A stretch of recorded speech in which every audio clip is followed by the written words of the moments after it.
Hi, I'm Alexander Pavlik. I'm the policy coordinator here at Bruin Republicans, and we're interviewing Andrew Klavan. So, Andrew, to start off, one of the differences between the way that liberals and conservatives look at things is our conception of rights, positive and negative. And in a sense, we both agree that governments are to secure our rights, but because of this different vision, we end up with different policies. How do you think we can, on that philosophical level, start to bridge the gap and create dialogue? Well, I think that's exactly what we should be talking about. One of the problems I really have with conservatives and the way they talk is that they don't talk about first principles. It always helps to tell people what you're for.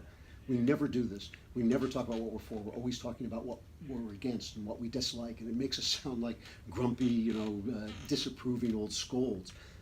I'm for freedom.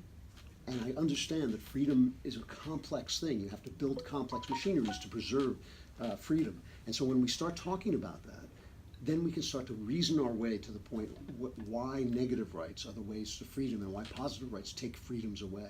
And you really can make those arguments once people know what you're for and they'll listen to you. So do you think that argument is one that can be put in a simple way that we can, like, let's say if we're having a discussion normally with our friends, how would we go about saying, like, this is why it's better than negative rights conception is better than a positive rights conception? I have two rules when I'm having conversations with liberals. One, I never talk about people. If I can keep myself from doing it. I don't argue Trump and I don't argue Obama.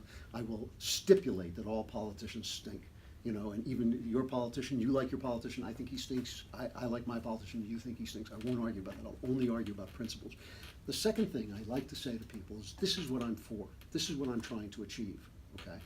And when you say that, they start to understand why you're talking about it. I've even talked to people about the most divisive subject you can talk about is abortion. And I'll start out by saying, look, I'm for the person who has no voice. I'm for the smallest guy in the room.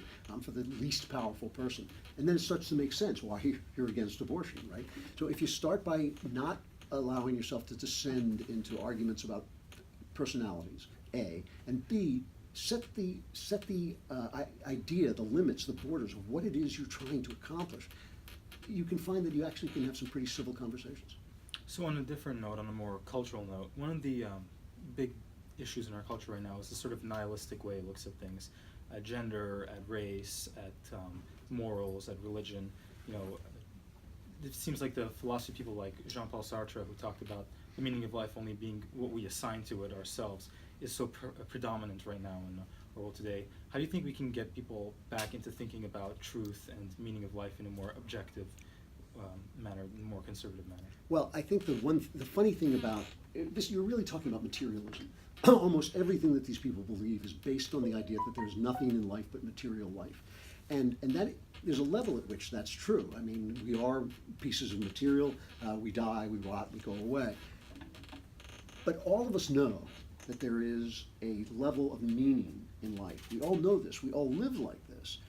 We just have to start to reason about what that means. So nobody thinks it's the same thing to strangle a child as it is to give a beggar bread. Nobody thinks those have the same meaning.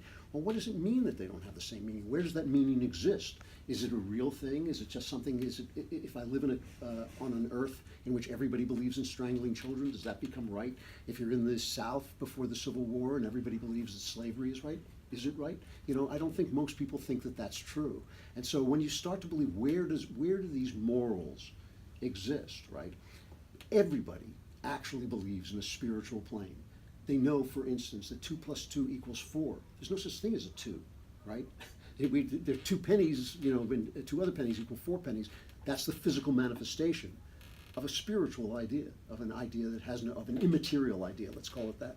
So when you start to realize that you actually live by these rules, then you start to follow the logic of those rules to its conclusion. A lot of people ask me, can you be a good person without believing in God? And I always say the same thing. Of course you can be a good person without believing in God. You're just not making any sense. It's just that what you're doing isn't making any sense. So if you start from, it's always about the first principles. I mean, this is what college is supposed to be about. They've silenced so many people that people forget to talk about first principles, to get back to first principles. But once you understand that you are living a life of meaning, right?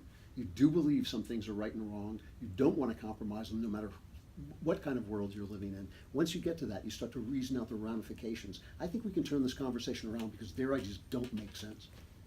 So on a immediate political note, Do you side more with Ben Shapiro's idea of a more sort of idealistic voting, or with Michael Knowles' idea of a more pragmatic, strategic voting? I'm probably closer to Knowles on this because I believe that voting is a practical act. I mean, I believe we argue principles set where we're going, but life is kind of like a checkerboard. You actually can't just jump to the end of the board. You can only move one space at a time, and you can't get to your ideal from where you are. So I really believe that voting is just a practical matter. You're not voting for a saint, you're not voting for your father, you're not voting for your pal, you're voting for a guy who will institute the policies that will help keep America free, make it freer than it is. The one thing I've really noticed in politics over years is that if you turn the ship in the right direction, everything gets better right away.